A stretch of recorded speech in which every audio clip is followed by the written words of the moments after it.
Sir हम लोग बच्चों को आरटी में फॉर्म भरे थे, उसी के कारण क्या बोलते बोले हैं मैडम नहीं होगा करके, इसके वजह से सर्वे सूची में नाम नहीं है पिता उनका सर्वे सूची में नाम होना ये बिल्कुल ही संभव नहीं। अगर उनके दादा दादी का बच्चों के जिन बच्चों का एडमिशन उनके दादा दादी का नाम है तो बिल्कुल मान्य होना चाहिए। लेकिन शासन की जो योजना है बिल्कुल भ्रष्टाचार से लिप्त नजर आ रही है। हमें ये भी सुनने में आया है कि इसी तरह के मामलों में कई और बच्चों के एडमिशन हुए हैं जहां पे बड़ी रिश्वतखोरी का भी काम चल रहा है। शासकीय कन्या शाला वैशाली नगर द्वारा संगीता सिंह बघेल नोडल अधिकारी वहाँ के, उनके द्वारा वहाँ से अधिकारियों को भेजा गया था। हमारे घर का सर्वे हुआ, सर्वे के उपरांत भी हमारे मतलब फॉर्म में किसी भी प्रकार की प्रतिक्रिया नहीं हुई है। नमस्कार, मैं शालिनी और आप देख रहे हैं सबका संदेश। आइए बढ़ते हैं आज की बड़ी खबर की ओर। आरटी यानी शिक्षा का अधिकार अधिनियम के तहत गरीब बच्चों के होने वाले एडमिशन की प्रक्रिया में बहुत पेचीदगी देखने को मिल रही है।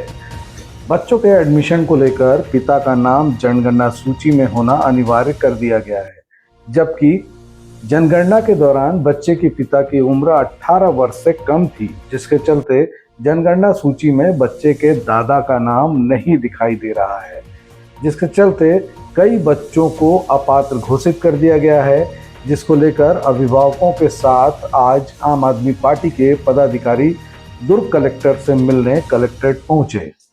सर हम लोग बच्चों को आरटी में फॉर्म भरे थे, उसी के कारण क्या बोलते बोले हैं मैडम नहीं होगा करके, इसके वजह से सर्वे सूची में नाम नहीं है पिता का, इसीलिए रिजेक्ट कर दिए, अनकम्प्लीट में डाल दिए फॉर्म को। और सर्वे करने आए हैं तब भी बच्चे के दादा का नाम है, बच्चे का दादा का नाम है, इसलिए उन लोग बोल रहे हैं कि पिता का नाम होना, जबकि सर्वे हुआ ही नहीं है 2007 के बाद। देखिए ये यहाँ पे जो पेरेंट्स हैं जिनके बच्चों का किसी न कारण सबसे अधिकतम कारण तो यही है कि सर्वे सूची में नाम नहीं होना जो बताया जा रहा है बिल्कुल गलत है।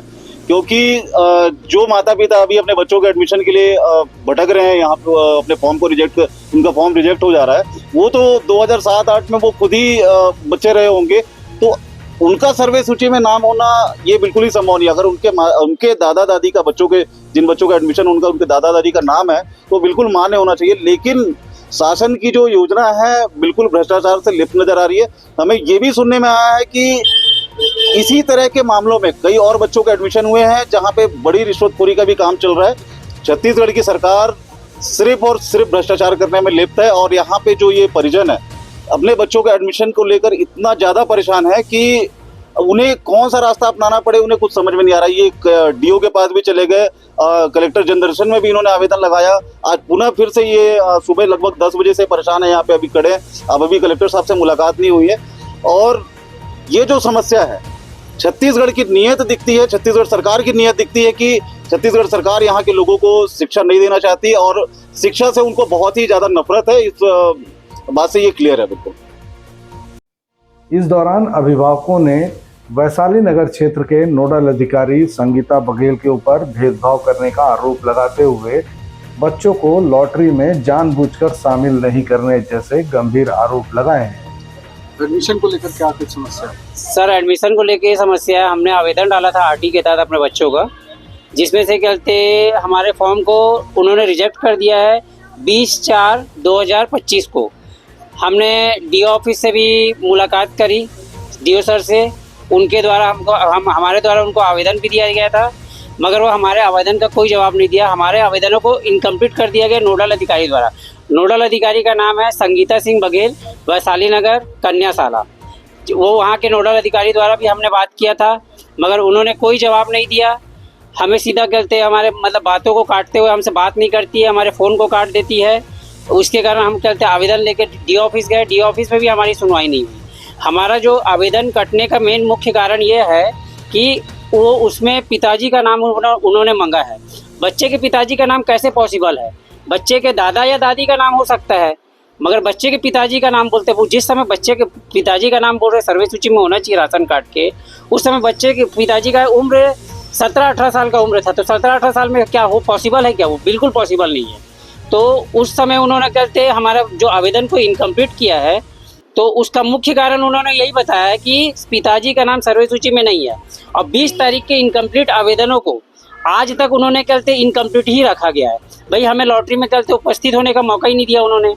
कम से कम हमारे या तो फॉर्म को रिजेक्ट करते या तो कहते उस पर कार्रवाई करते, मगर कोई कुछ नहीं किया गया। और इन्होंने शासकीय कन्याशाला वैशाली नगर द्वारा संगीता सिंह बघेल नोडल अधिकारी वहाँ के, उनके द्वारा वहाँ से अधिकारियों को भेजा गया था। हमारे घर का सर्वे हुआ, सर्वे के उपरांत भी हमारे मतलब फॉर्म में किसी भी प्रकार की प्रतिक्रिया नहीं हुई है, जिसको लेकर हम आज कलेक्टर में उपस्थित हुए हैं शिकायत देने के लिए। अभिभावकों का कहना है कि ऐसे बच्चों को पात्र घोषित किया गया है जिनकी जनगणना सूची में उनके पिता का नाम की जगह दादा का नाम है। वहीं उन्होंने पैसे लेकर एडमिशन किए जाने की भी आशंका जताई है।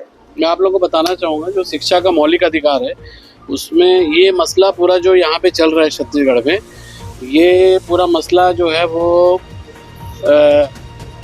भ्रष्टाचार का है। वो कैसे, मैं आपको बता रहा हूँ। इसमें जो शिक्षा के जो कारोबारी जो गैंग है, वो उन्होंने अपना गैंग पूरा नोडल तक फैला दिया है। एक बच्चे को आज अगर स्कूल में अगर हम पढ़ाई का देखते हैं तो 3 से 4 हज़ार रुपये महीना लगता है, और पूरा 12 साल अगर उसको पढ़ाई करनी है 12वीं तक के, तो लगभग 6 से 7 लाख का मसला आ जाता है। एक परिवार के ऊपर बोझ आता है।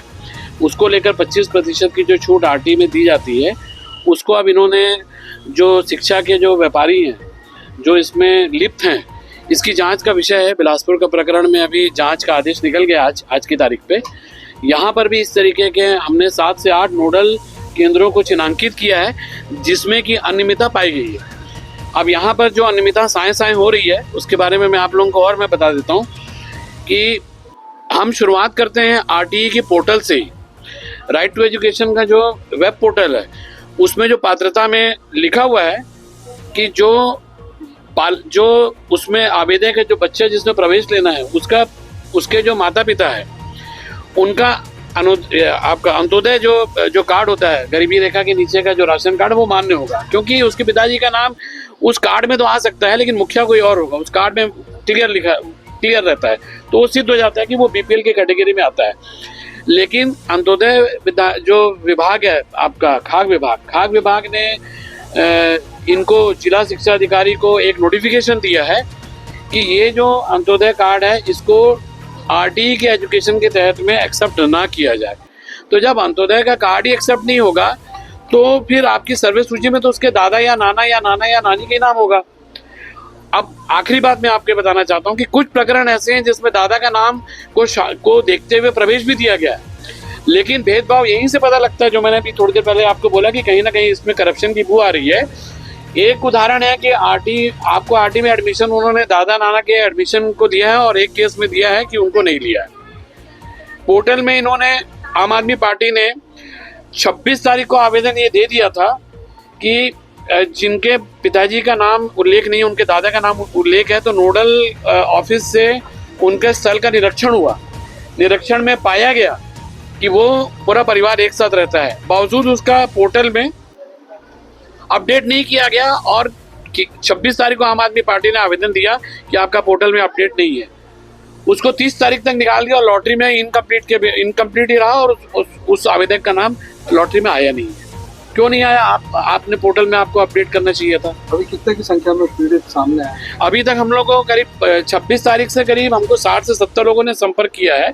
तो अभी परसों भी हमने एजुकेशन ऑफिसर से बात की थी और एक व्हाट्सएप ग्रुप बना, उसमें काफ़ी लोग शामिल हुए। आज कम से कम 15 से 18 जो आवेदक हैं, यहाँ पे जो पेरेंट्स हैं, वो काफ़ी परेशान होकर दुर्ग के जिलाधीश से मुलाकात करने के आए।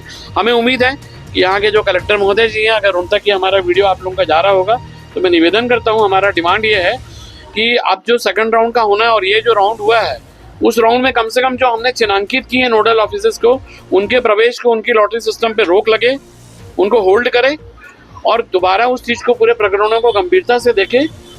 शिक्षा को ये जो है, जो कागज की त्रुटियों से या भ्रष्टाचार की नीयत के लोगों के साथ में इसको उनके बलि ना चढ़ाएं। आपको मैं देवेंद्र सिंह भाटिया, आम आदमी पार्टी। जिसको लेकर आम आदमी पार्टी के पदाधिकारियों ने नोडल अधिकारी के ऊपर भ्रष्टाचार के भी गंभीर आरोप लगाए हैं। बता दें कि शिक्षा के अधिकार के तहत होने वाले बच्चों के नाम लॉटरी में जाने के लिए जिला प्रशासन ने इस बार दस्तावेजों की जांच करने के सख्त निर्देश दिए थे।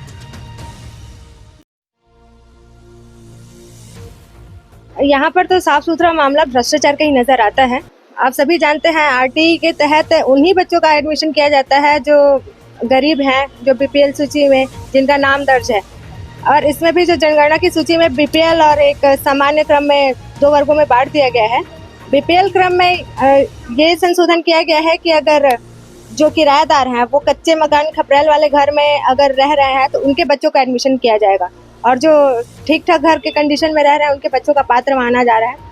तो यहाँ पर भी भ्रष्टाचार साफ सुथरा नजर आ रहा है, और ऐसे मामलों में भी कुछ बच्चों का एडमिशन हुआ है और कुछ बच्चों का एडमिशन नहीं किया गया है। तो इसमें सबसे पहली चीज हमारी जो बीजेपी की सरकार है वो चाहती है कि छत्तीसगढ़ के जो बच्चे हैं वो शिक्षा की दृष्टि से पिछड़े रहें, ताकि उनके ऊपर क्वेश्चन मार्क ना आए, इसलिए उनको शिक्षा के स्तर से हटाया जाने का प्रयास किया जाए। आपका परिचय? मेरा नाम गीतेश। खबरों में अब तक के लिए बस इतना ही। फिर होगी आपसे मुलाकात, तब तक के लिए नमस्कार और देखते रहिए सबका संदेश। ऐसे ही लेटेस्ट अपडेट पाने के लिए हमारे चैनल को सब्सक्राइब करें और तुरंत नोटिफिकेशन पाने के लिए बेल आइकन प्रेस करना ना भूलें। यदि आप हमें फेसबुक या इंस्टाग्राम के माध्यम से देख रहे हैं तो हमारे पेज को फॉलो जरूर करें। धन्यवाद।